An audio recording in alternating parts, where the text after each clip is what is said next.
इतिहास को और बढ़िया तरीके से हम कैसे पढ़ सकते हैं, ये वीडियो मुझे लगता है आपके लिए फायदेमंद होगा, इतिहास के विद्यार्थियों के लिए। पहली चीज, सबसे पहले आपको क्या करना है, जब भी इतिहास का कोई भी टॉपिक आप पढ़ते हैं, आप एटलीस्ट मैपिंग जरूर करें, है ना। एक मानचित्र अपने पास में रखें, और जब मौर्य काल पढ़ रहे हैं या गुप्त काल पढ़ रहे हैं, आप देखिए कि पाटलिपुत्र कहाँ है, मगध कहाँ है, समुद्रगुप्त का अभियान हो रहा है, तो उसको मैप पे सेट कीजिए। मैंने पढ़ा है, आपको पता होगा, मैंने हर जगह मैप यूज किया है। आप उस मैप के जरिए करिए, तो इससे क्या होगा कि आपको लोकेशन स्थिति बैठ जाती है। जॉनसन कहता है ना कि भूगोल और इतिहास दोनों एक ही माता की दो आंखें हैं, एक व्यक्ति की दो आंखें हैं, दोनों को एक साथ ही आप समझ सकते हो। तो जब भी आप पढ़ो, आप अकबर पढ़ रहे हैं, अकबर के अभियानों को आप मैपिंग करके देखिए। आप अलाउद्दीन पढ़ रहे हैं, आप पूरे भारत को कहीं पर भी इतिहास में किसी भी टॉपिक को पढ़िए, मैप यूज होता है। सिकंदर के आक्रमण को मैप से देखिए, एनसान की यात्रा को मैप से देखिए, आप मैपिंग करिए, है ना। और इस मैप के लिए कई सारी किताबें आती है मार्केट में, स्पेक्ट्रम की भी आती है, ऐतिहासिक मानचित्रावली आती है ना। और आपको बता दूं, आईएएस मेंस के अंदर भी मैप के 50 नंबर के लगभग सवाल आते हैं। एक तो पूरा पहला प्रश्न मैपिंग का ही आता है, जिसमें आपको स्थान भर के उस पर 20 शब्द लिखने होते हैं। स्पेक्ट्रम के साथ में एक आजकल बर्नवाल की किताब भी आती है मैपिंग की, आप लीजिए। अगर कोई मैप नहीं मिलता तो गूगल पे जाके मैप देख लीजिए, मैपिंग से पढ़ने की कोशिश करिए, ये आपकी समझ को बढ़ाता है। इसमें आपको भौगोलिक ज्ञान हो जाता है। तो भौगोलिक ज्ञान होने के बाद आप राजनीतिक जीवन को अच्छे से समझ सकते हैं, राजाओं के युद्ध अभियान अच्छे से समझ सकते हैं, आप अर्थव्यवस्था को बहुत प्यारे तरीके से समझ सकते हैं कि उत्तरापथ यहाँ था, दक्षिणापथ यहाँ था। मैंने, आपको याद होगा, महाजनपद जब पढ़ाया था, तो 16 महाजनपद मेरे से पढ़े हुए बच्चे 1 सेकंड में, 1 मिनट में ऐसे करके बोल देते हैं कि ये करके ऐसे आ जाते हैं, है ना। तो उस तरह से उसको मैपिंग का यूज कीजिए आप। तो राजनीतिक जीवन, आर्थिक जीवन, ये सब पढ़ने में मैपिंग बहुत सपोर्ट करता है उसको। एक तो आप इसका यूज कीजिए, ये बहुत ज्यादा जरूरी होता है। पहला काम तो ये कीजिए। दूसरा काम आपको क्या करना है, जब भी आप पढ़ते हैं, है ना, तो आप पढ़ते वक्त कम से कम कल्पना, इतिहास में कल्पना शक्ति होना भी है जरूरी, इमेजिनेशन आप कह सकते हो।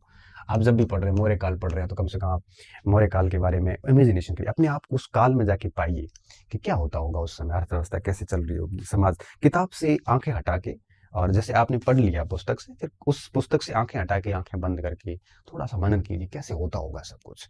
कौटिल्य, मैं तो कई बार ऐसे इतिहास पढ़ते पढ़ते उस काल में चला जाता हूँ, उस दौर में चला जाता हूँ, और उस दौर में जाने के बाद में ऐसे सोचता हूँ कि समाज में ऐसे होता होगा।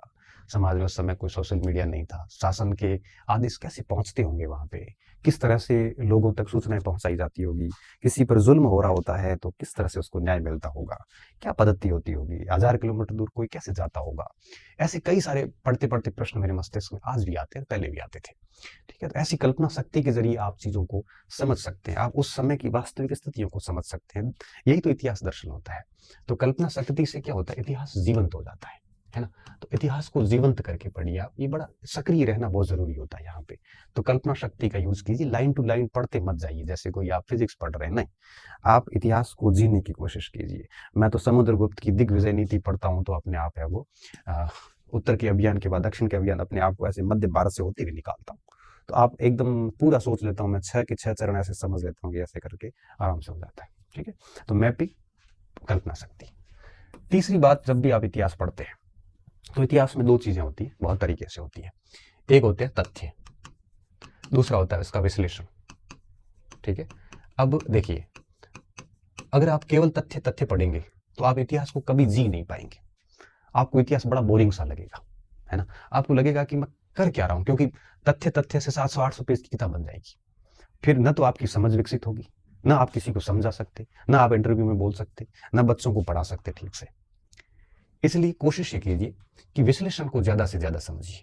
जैसे अशोक का धम्म, अब किंचुचा धम्मे, धम्म का निषेधात्मक पक्ष क्या था, करने की क्या बातें बताई गई थी, धम्म था क्या, ये सारी चीजें हैं विश्लेषण की। तथ्य क्या है, तथ्य ये है कि धम्म का उल्लेख कहां पे हुआ है, बस ये तथ्य। और धम्म के बारे में 2-4 विद्वानों के कथन क्या है, ये तथ्य है। इसलिए कहता हूं कि विश्लेषण अधिक करिए, और विश्लेषण के साथ में तथ्य को पकड़ लीजिए, तो अपने आप ही आपको तथ्य भी पकड़ में आ जाएगा और विश्लेषण भी पकड़ में आ जाता है। ठीक है ना। अब मैंने देखा है कई सारे बच्चे क्या करते हैं, तारीखें रट रट के हालत खराब। प्राचीन भारत में कोई तारीख तो परीक्षा में आती नहीं है, कोई 1-2 आती है जो आपको याद होती है।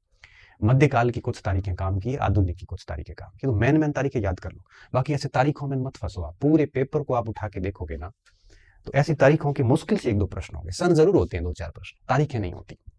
तो क्यों अपनी एनर्जी खराब करनी, सब्जेक्ट को बोरिंग बनाना, सब्जेक्ट को एक प्रकार से जीना नहीं बल्कि अपने आप में सब्जेक्ट को भार मानने की कोशिश क्यों करते हैं? इससे बेहतर है कि जब भी पढ़ते हैं तो बिल्कुल विश्लेषण कीजिए उसका। अलाउद्दीन की पॉलिसी पढ़ रहे हो तो उसका विश्लेषण कीजिए, प्लासी पढ़ रहे हो तो उसका विश्लेषण कीजिए, कैसी स्थितियां होती होगी। फैक्ट बहुत छोटी चीज होती है, ठीक है ना? तो ये काम कीजिए। तो तथ्यों की बजाय इस पे ज्यादा जोर दीजिए और विश्लेषण से तथ्यों को पकड़ने की कोशिश कीजिए। अपने आप उसमें मेन तथ्य आ जाते हैं, ये प्रयास कीजिए। इसके साथ साथ में आपको क्या प्रयास करना है? आपको तारीखें याद करने पर जोर नहीं देना, बल्कि आप है वो क्रोनोलॉजी सेट कीजिए, है ना? कि भाई जैसे कोई भी काल ले लो, है ना? क्रोनोलॉजी सेट कीजिए, पहले कौन सी घटना हुई, उसके बाद कौन सी, उसके बाद कौन सी। घटनाओं की तारीख भली मत याद करो, लेकिन घटनाओं की क्रोनोलॉजी सेट कर लो कि अकबर का ये गया था, फिर वहां गया, फिर वहां गया, तो पहले अलाउद्दीन का ये अभियान हुआ, आपके रणथंभौर हुआ, फिर नीचे आया चित्तौड़ हुआ, जालौर हुआ। इस टाइप से उसकी क्रोनोलॉजी याद कीजिए, है ना?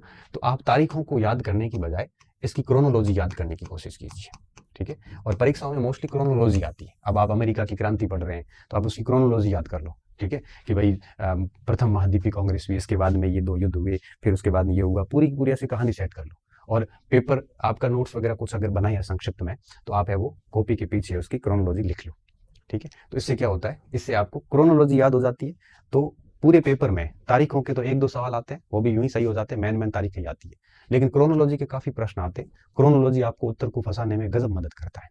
तो आप ऐसे तारीखों की बजाय क्रोनोलॉजी को समझिए, ठीक है? क्रोनोलॉजी मतलब घटना पहले कौन सी, उसके बाद क्या हुआ, उसके बाद क्या हुआ, उसके बाद क्या हुआ, उसके बाद क्या हुआ, ऐसे करते करते उसको याद कर लो, ठीक है? तो क्रोनोलॉजी याद कीजिए, इसकी अलग से टेबल बना दो जब भी आप नोट्स वगैरह बनाते हो। नोट्स भी बहुत जरूरी होते हैं, हिस्ट्री जैसे सब्जेक्ट में शॉर्ट नोट्स बेहद जरूरी होते हैं। 5-6 कॉपीज आपकी होनी चाहिए आपके पास में, क्योंकि किताबें तो क्या आजकल बड़े बड़े पोथे आ गए मार्केट में। अब उसकी स्थिति ये है कि उन पोथों का पढ़ने तो दूर की बात, रिविजन करने में भी साल साल लग जाता है। और मैं ये मानता हूँ कि किसी भी परीक्षा को पास करने के लिए आपको परीक्षा से 15-20 दिन पहले पूरे पाठ्यक्रम का रिवीजन करना ही होता है। अगर आप रिवीजन नहीं करते हैं तो आप इतने कंफ्यूज होंगे कि कंफ्यूजन में आप 10-15 प्रश्न गलत करके आ जाओगे, क्योंकि बिना रिवीजन कंफ्यूजन बढ़ता है। और उन पोथों का कैसे रिवीजन करोगे? क्योंकि इतिहास में 6 खंड है, प्राचीन अलग, मध्य अलग, आधुनिक अलग, राजस्थान अलग, विश्व अलग, दर्शन अलग। अब 6 खंड की कम से कम 6 किताबें होती है। अब 6 किताबें, एक एक किताब 7-7, 800 पेज की होती है। अब आप सोचिए कि उनमें से आप लेके बैठ जाते हो तो 800 पेज कब रिवीजन होता है? फिर दबाव और आ जाता है, और हम कई बार इन गलतियों के कारण फेल हो जाते हैं। तो टाइम रहते हुए हमें ऐसे शॉर्ट में नोट्स, मैंने फिर पूरे बैच में नोट्स बच्चों से बनवाए। अब ये नोट्स क्या होता है, नोट्स 5 से 7 रजिस्टर होते हैं। एक रजिस्टर अगर बहुत अच्छा सा पढ़ा हुआ, रिवीजन किया हुआ, तो 2-2, 3-3 दिन में रजिस्टर निकलता है। तो लास्ट 15 से 20 दिन में बड़े आराम से रिवीजन हो जाता है ना? तो कोशिश ये कीजिए कि आपको क्रोनोलॉजी सेट कीजिए और अपने नोट्स में ऐसे टेबल बना दीजिए क्रोनोलॉजी के। जैसे अकबर है तो अकबर की जन्म से लेकर मृत्यु तक जो घटनाएं हैं उनकी ऐसे क्रोनोलॉजी पूरे पेज में सेट कर दीजिए कि असीरगढ़ तक आ जाइए आप, ठीक है? मोटी मोटी घटनाएं मेन, तो उसकी पूरी एक क्रोनोलॉजी बन जाती है। फिर परीक्षा के टाइम में खाली ये देखना पड़ता है कि इसमें ये जन्म हुआ, फिर ये पानीपत हुआ, फिर राज्याभिषेक हुआ, बेराम खा गया, ये पेटीकोट सरकार, ऐसे करते करते असीरगढ़ तक आते जाओ आप। तो इस तरह से आप क्रोनोलॉजी बना के याद कीजिए, सन रटने की ज्यादा जरूरत रहेगी नहीं फिर आपको, ठीक है? ये काम कीजिए। इसके साथ में आपको और क्या कर सकते हैं? तारीखें होगी, क्रोनोलॉजी होगी, नोट्स में यहाँ पे बिंदु लिख लेता हूँ, है ना? नोट्स जरूरी होते हैं, बेहद जरूरी मैं मानता हूँ नोट्स को। हो सकता है कुछ लोग ये भी कहेंगे कि नोट्स बनाना वाहियात मूर्खता है वगैरह, सबके अलग अलग मत होते हैं। मेरा ही मत अंतिम सत्य है, ये जरूरी नहीं है। हो सकता है आपकी विधि अलग हो, मैं मेरी विधि पे जनरली बात करता हूँ, ठीक है? नोट्स के पीछे इस प्रकार के क्रोनोलॉजिकल टेबल बना दीजिए। कई जगह आप है जैसे संगम साहित्य पढ़ रहे हैं वगैरह पढ़ रहे हैं तो उसमें ऐसे संगम की टेबल बनाई जा सकती है। ऐसी कई सारी टेबल्स जो है आप है वो बना के पढ़ सकते हैं, ठीक है? इसके साथ साथ में आपको क्या करना होता है, तुलनात्मक अध्ययन भी करिए आप। तुलनात्मक अध्ययन में क्या होता है, जैसे वैदिक काल है और सिंधु काल का तुलना की जा सकती है, ऋग्वेद जैन की तुलना की जा सकती है, गुप्त मौर्य का साइंस विज्ञान, इसका तुलना किया जा सकता है आपको। और मध्यकाल के अंदर मुगल और सल्तनत की कई जगह तुलना की जा सकती है। इस प्रकार तुलनात्मक अध्ययन से क्या होता है, आपकी समझ विकसित होती है, आपके फैक्ट मजबूत होते हैं, आपकी बात रखने के तरीके मजबूत होते हैं, विश्लेषण अच्छे होते हैं। और इसके साथ साथ में अगर तुलनात्मक अध्ययन हम करते हैं तो निश्चित तौर पर अपन नए नए तर्क बहुत अच्छी तरीके से है वो दे सकते हैं। इसके अलावा आपको क्या करना चाहिए, इसके अलावा चीजों को रटने की बजाय समझना चाहिए। इतिहास में रटने का काम सिर्फ फैक्ट है, सिर्फ फैक्ट रटा जाता है। और मैं मानता हूं अगर आप बहुत अच्छी तरीके से चीजों का विश्लेषण कर रहे हैं तो विश्लेषण के साथ फैक्ट अपने आप ही पकड़ में आ जाता है, उसको रटने की सच में आवश्यकता ही नहीं रहती है, ठीक है? फिर भी रटने की बजाय हमें समझने की कोशिश करनी है। समझना कैसे जा सकता है, समझने के लिए अपने को क्या करना होता है, हर टॉपिक को आप कई भागों में बांट दो, जैसा कि मैं बांटता हूँ। क्या करना होता है, सबसे पहले उसका परिचय पढ़ो कि इसका ये है क्या, फिर उसके कारण पढ़िए, महत्व पढ़िए, उसकी विशेषताएं देखिए, पूरा खाका बना दो। टॉपिक का कोई भी आयाम छूटना नहीं चाहिए। उसके बाद आपको जो जो चीज मिलती है उसको उसमें ऐड करते जाइए। जैसे पुनर्जागरण पढ़ रहे हैं, पुनर्जागरण में आप उसकी पृष्ठभूमि देखो कि नामकरण किसने दिया, बेसारी, डिदरो, फ्रांसिस बेकन, फिर उसकी विशेषताएं क्या थी, मानववाद, बुद्धि, तर्क वगैरह। उसके बाद में कारण क्या थे, फिर इटली में क्यों हुआ, उसके कारण क्या थे, इसके प्रभाव क्या पड़े। अब ये सारे के सारे देख लिए। फिर साहित्य में क्या प्रभाव आए, कला में क्या प्रभाव आए, विज्ञान में क्या प्रभाव आए। ऐसा एक मॉडल बना दो पूरा, और फिर उस मॉडल के अकॉर्डिंग है वो चीजों को सेट करते जाओ और उसको पढ़ते जाओ। ठीक है, ये चीजें होती है। तो इस तरह से समझने के लिए पूरे टॉपिक का एक पूरा ब्लूप्रिंट तैयार करो, है ना। ऐसे करके करोगे तो थोड़ा क्या इतिहास और इंटरेस्टिंग होता है, थोड़ा दिलचस्प हो जाता है, चीजों को समझने में बेहद मदद मिलती है। ठीक है, इसके अलावा आप क्या कर सकते हैं, इसके अलावा आप अभ्यास और रिवीजन।